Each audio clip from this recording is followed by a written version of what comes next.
Bismillahirrahmanirrahim. Assalamu alaikum. The spoken English the series نن دویم کلاس دی. په اولنی کلاس کې تاسو مو وکنه چې په دې ټول ژوند کې په روزمره بنیاد باندې موږ څومره خبرې اترې کوو کنه نو موږ دا درې قسمه خبرې استعمالو، درې قسمه جملې موږ استعمالو. که په کور کې خبرې کوو، که په بازار کې، که په دکان کې، که په مارکیټ کې، که په دفتر کې، که په سکول کې، خو بس په دې درې قسمه خبرو باندې موږ خپل کار چلو، کمیونیکیشن پې کوو، خپل خیالات پې شیر کوو د یو بل سره. زیاتر دا خبرې کوو. ها د زیاتر نه زما مطلب دا نه چې څه قسم جملې څه قسم خبرې نورې هم دي، خو د هغې استعمال د دې په نسبت لږ کم دی او دا ډېرې زیاتې استعمالېږي. ښه که زه تا ته په فیصد کې ووایم که نه نو د 80 نه والا د 90% پورې دا درې قسمه خبرې مونږ په روزمره بنیاد باندې کوو. نو ځکه دا درې قسمه تاسو ته ما راغستې دي. زما د سپوکن انګلیش د سیریز مقصد هم دا دی چې زه تا ته د دې درېو واړو جملو هغه سټرکچر یې وښیم، هغه پیټرن یې درته وښیم، نو ته بیا په هغې پیټرن کې الفاظ چینج کوو، نوې جمله جوړوو، یوه نه په زرګونو جملې جوړوه او کمیونیکیشن دې کوه، خپل کار پې شړه. د سپوکن انګلیش مطلب ګورې دا نه دی چې ته په کتاب راولو په زرګونو جملې په ګوټه یادې کا، نه. د سپوکن انګلیش مطلب دا دی چې ته پیټرن زده کا، ته سټرکچر زده کا، بیا پکې الفاظ بدلوه او مختلف جملې وایه. دا سپوکن انګلیش دی ته ویل کېږي. ٹھیک ده. اوس سټیټ اف بینګ والا خدا ته ما پرونی وی چې هغه جملې دي چې کار پکې حالت پکې بیان شوی وي، ٹھیک ده، یا پہچان بیان شوی وي. پوزیشن والا دی چې ملکیت پکې بیانېږي. ایکشن والا هغه جملې دي چې په دې کې کار بیانېږي. لکه مثال په تور په دې ټایم کې زه ویډیو ریکارډ کوم، نو ویډیو ریکارډ کول یو کار دی، نه د ایکشن سنټنسز دی. ٹھیک ده. ته لګیا ویډیو ګورې، نو تم یو ایکشن کې د کتلو، ویډیو لایک کې، نو دا یو کار دی. ٹھیک ده. نو دا ایکشن سنټنس دا ټول نه ښه کار دی. او ویډیو لایک کوه کنه دی وسه لایک کا. نو په دې درې قسمه خبرو باندې به کار کوو. او نن زما چې کوم ټاپک دی هغه د سټیټ اف بینګ والا سنټنسز. سټیټ اف بینګ والا جملې کمې دي، د دې پیټرن څنګه دی، دا به څنګه پیژنو، په دې کې مختلف جملې څنګه جوړېږي. نو اوس راځئ په دې دې پوهېږم. ها ګوره سټیټ اف بینګ څه ته وایي. اول دا وپېژنم، بیا د پیټرن ښیم چې ته به مختلف جملې څنګه جوړې. ها د سټیټ اف بینګ مطلب دا دی که نه، ہونے کی حالت. ګوره سټیټ ویل کېږي حالت ته، او بینګ ہونا اردو کې چې تم ہونا وایي، بس د کېدو یو حالت، یو څیز یا یو کس په کوم حالت کې دی، په کوم ځای کې دی، څه پہچان دی، لکه څه څیز دی، څوک دی، نو دا د بینګ دی، سټیټ اف بینګ دی، د حالت دی. ښه نو ګوره اوس داسې جمله، داسې خبره چې په هغې کې د یو کس یا د یو څیز حالت بیان شوي چې په کوم حالت کې دی، یا د هغه ځګي بیان شوي چې په کوم ځګي کې دی، یا د هغه پہچان بیان شوي چې څه څیز دی یا څوک دی. نو داسې قسم خبرې ته او داسې قسم جملې ته ویل کېږي سټیټ اف بینګ جمله. پرې کې کار نه شوی دی، د ایکشن جمله نشي ویلې، ایکشن سنټنس نه وي، پرې کې کار نه. لکه مثال زه استاد یم، نو پرې کې څه کار شوی، هغه ډاکټر دی، پرې کې څه کار کېږي نه، نو دا سټیټ اف بینګ والا جمله ده. نو یاد بساتئ په سټیټ اف بینګ والا جمله کې به درې څیزونو په باره کې خبرې کېږي. کنډیشن ویل کېږي حالت ته، نو د یو څیز یا د یو کس حالت په کې بیان شوی. دویم به د هغه پوزیشن مطلب د هغه پلیس په کې بیان شوی چې یو څیز یا یو کس په کوم ځای کې دی. او دریم چې کوم دی د هغه آیډنټیټي په کې بیان شوی چې یو څیز څه شی دی یا یو کس څه شی دی، څه بلا ده. نو چې په کومو جملو کې دا درې څیزونه بیان شوي که نه هغې ته ویل کېږي سټیټ اف بینګ سنټنسز. سټیټ اف بینګ سنټنسز هم وپېژندل که څه ورته وایي سټیټ اف بینګ. لکه مثال په طور ګوره په دې ټایم کې زما کنډیشن څه دی، کنډیشن زما کنډیشن دا دی چې زه الحمدلله صحتمند یم. ٹھیک ده. نو زه صحتمند یم، دې کې زما حالت بیان شو. زه خوشحاله یم، دا زما حالت دی. هغه غصه دی، دا د هغه حالت بیان شوی دی. ٹھیک ده. هغه مصروفه دی، دا د هغه حالت بیان شوی دی. نو یا به پکې کنډیشن بیانېږي، نو دا ټول سټیټ اف بینګ والې جملې شوي. یا به پلیس بیانېږي، لکه رایټ ناو په دې ټایم کې زه په کور کې یم، دا زما پوزیشن دی، زما پلیس دی. هغوی په بازار کې دي، دا د هغوی پلیس شو، نو دا هم سټیټ اف بینګ والې جملې شولې. یا د یو کس د یو څیز پہچان به پکې کېږي، بیانېږي. لکه مثال هغه ډاکټر دی، ٹھیک ده، نو دا سټیټ اف بینګ والې جمله شوله. یا د یو څیز د یو ځګي پېښور یو غټ ښار دی، دا آیډنټیټي پکې بیان شوله. قرآن یو مقدس کتاب دی، د قرآن یو پہچان پکې بیان شو. اختر د خوشحالۍ موقع ده، د اختر یو آیډنټیټي پکې بیان شوله. ٹھیک ده. موږ مسلمانان یو، نو دا پکې زموږ یو آیډنټیټي بیان شوله. نو چې دا درې څیزونه په کومه جمله کې بیانېږي هغې ته ویل کېږي سټیټ اف بینګ والا جمله. اوس راځئ مین څیز له چې سټیټ اف بینګ والا جملې به څنګه جوړو، په دې کې د جملې سټرکچر څنګه دی او پیټرن څنګه دی. نو راځي ګورو سنټنس سټرکچر د جملې ساخت یعنی سټیټ اف بینګ چې کوم خبرې دي هغه به موږ اوس په انګلیش کې څنګه لیکو هغه پیټرن او سټرکچر څنګه دی. نو ګوره یاد ساته چې هر قسم جمله د سټیټ اف بینګ والا کنه نو هغه چې ته په انګلیش کې لیکي نو فارموله دا چې د ټولو نه اول به تور اولي سبجیکټ په جمله کې ها اول براشي سبجیکټ د هغې نه پس براشي ورب خو اوس په انګلیش کې په زرګونو وربز دي او د خوش قسمتۍ خبره دا ده کنه چې دا سټیټ اف بینګ والا کومې جملې دي کنه نو د هغې د شمار یو څو وربز دي بس هغه به راولي د هغې نه به یو راولي لکه یا به راولي از یا به راولي ام یا به راولي آر یا به راولي واز او یا به راولي ور بس دا د شمار یو څو وربز دي په دې کې دا درې چې کوم دي از ام آر د موجوده زمانې وربز دي او واز ور بیا د تېرې شوي زمانې دي په تېره شوي زمانه کې هم سټیټ اف بینګ والا جمله کې دي شي کنه لکه مثال په طور ګوره زه وایم زه تیار یم ټیک ده زه تیار یم نو دا د موجوده زمانې خبره ده که زه وایم زه تیار وم د تېر شوي زمانې خبره ده او سټیټ اف بینګ والا ده ټیک ده نو دغه شان دی کې دا دوه ورب چې کوم دي دا بیا د تېر شوي زمانې دي چې کله خبره د پاست ټینس نو بیا به د دې وربز نه پکې یو راغلی نو اول راغی سبجیکټ په هغې پسې راغله ورب د دې نه به یو راغلی او بیا پسې څه راځي ادر words بس دا ستا پیټرن شو د دې فارمولې او د دې پیټرن مطابق تو په انګلیش کې په زرګونو جملې ویلی شي او جوړولی شي څنګه اوس درته وایم ګوره خو د هغې نه مخکې لږ ته دې ته وګوره دا سبجیکټ څه ته وایي ګوره یاد ساته سبجیکټ هغه څیز ته یا هغه کس ته وایي چې د چا په باره کې دا جمله جوړه ده چې جمله کې د چا په باره کې خبرې کېږي نو that is called subject ټیک ده او ورب خو تا ته پته نه چې ورب څه ته وایي نو د سټیټ اف بینګ چې کوم وربز دي بس هغه دا څلور پنځه ورب دي ټیک ده د دې نه علاوه به پسې نور الفاظ راځي اوس مثال ته در کوم ته به پرې پوه شئ ګوره زه دلته کې اوس د پښتو یو مثال لیکم که نه دا به انګلیش ته اړوم ها ګوره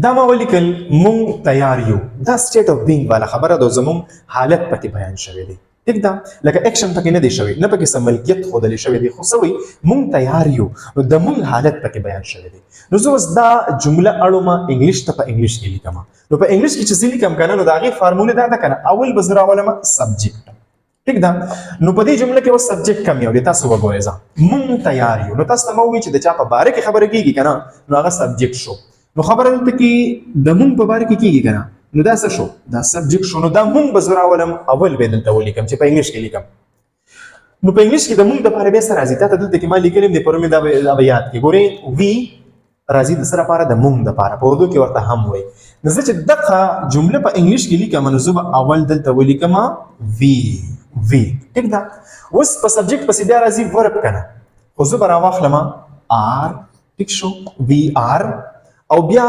تیار ټکی د دې لپاره په انګلیش کې راځي ریډي نو وي آر ریډي مونږ تیار یو وي آر ریډي مونږ تیار یو وي آر ریډي وي آر ریډي مونږ تیار یو نو دا واوړئ د انګلیش ته اوس کېدای شي په تاسو کې ځینې کسان سوچ کوي چې سر دا خو پنځه وربز دي اس دې ولې نه راغستو چې آر دې راغستو ام دې ولې نه راغستو نو ګوره یاد ساته دا وربز نه دي دا د سبجیکټ مطابق لګي ښه که سبجیکټ ستا پلورل و ټیک ده نو بیا به پلورل ورب لګي اوس په دې کې دا آر چې کوم دی دا پلورل دی ټیک ده او وی هم پلورل دی وی مطلب مونږ نو ډېر شو که نه جمع ده نو د چې کله ډېر کسان نو بیا به ورسره آر لګي اوس دې ته تاسو لږ وګورئ چې کله سبجیکټ آی و نو د دې سره به بیا په سټیټ اف بینګ جملو کې همیشه راځي څه ام به ورسره راځي خو چې د موجوده ټیم خبرې وي اوس که فرض که د پاست ټینس خبره وي په هغې باندې بیا انشاءالله بل لیکچر کې خبره کوو نو بیا به د آی سره واز راځي ښه په پاست ټینس کې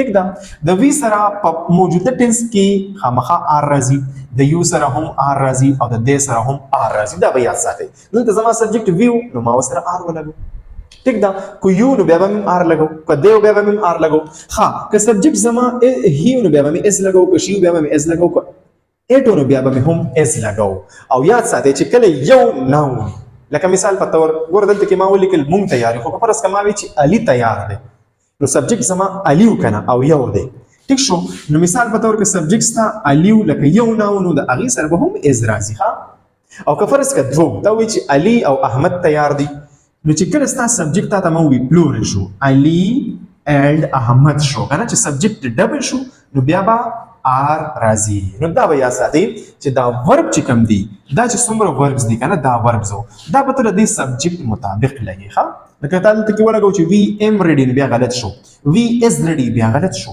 د وی سره به همیشه راځي سا آر.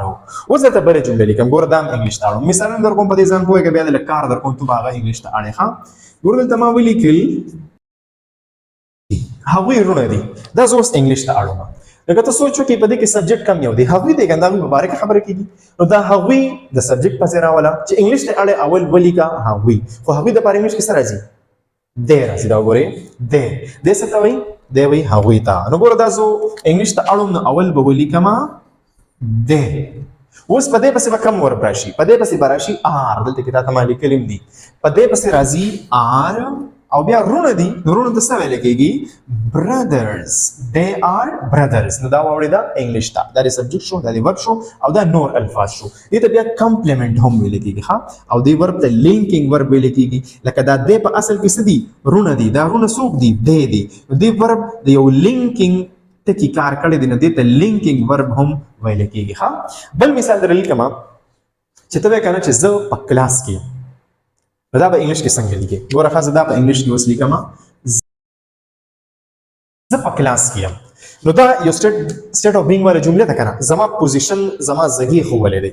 دا چې زه انګلیش کې لیکم نو څنګه لیکم په دې جمله کې اول ته سبجیکټ معلوم کا. سبجیکټ څه ته وایي د چا په باره کې چې خبره کیږي نو هغه دی زه. نو زه بس انګلیش ته واړوه زه د پاره انګلیش کې سره راځي آی او د آی سره سره راځي تا ته ما لیکلي دی وی ګوره آی ام کلاس کې یم. نو ته بس لیکي آی ام کلاس غلط آی ام ان د کلاس. یاد بساته ګوره ها چې کله ته په یو سیس کې دن نه یا یو بل سیس په بل سیس کې دن نه وی کنه نو بیا د اغې نه مخکې به راځي سا ان. ها آی ام زیم ان د کلاس په کلاس کې لکه دا ان معنا د کې راځي. ها مې کلاس میں ہوں زه په کلاس کې یم. نو دا هغه سټرکچر اوس د دې مطابق ته په سمونو جملې جوړولی شي. څنګه جوړولی شي ګوره لکه دا جمله ما ولیکله وی آر ریډي مونږ تیار یو. خو که زه ووایم که نه چې زه تیار یم نو دا وی ته لرې کړه. نو ګورې وی ته لرې کړه د دې په ځای راوله آی نو څه به شي آی خو د آی سره به ام راځي.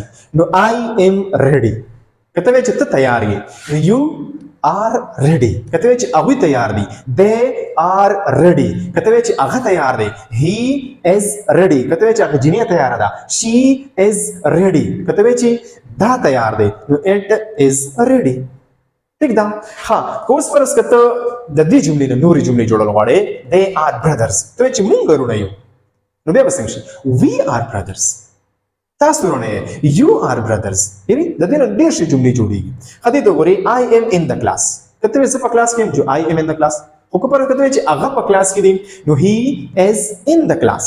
مونږ په کلاس کې یو وی آر ان د کلاس. تاسو په کلاس کې یو آر ان د کلاس. هغه په کلاس کې دی هی از ان د کلاس. هغه جینۍ په کلاس کې ده شي از ان د کلاس. نو په دې طریقه باندې په سوونو جملې جوړېږي. فارمولې دغه اول سبجیکټ لګوه. سبجیکټ په جمله کې اول پیژنه چې د چا په باره کې خبره ده هغه ستا سبجیکټ شو. نو اول هغه راوله بیا د هغې مطابق د دې وربز نه یو راخله.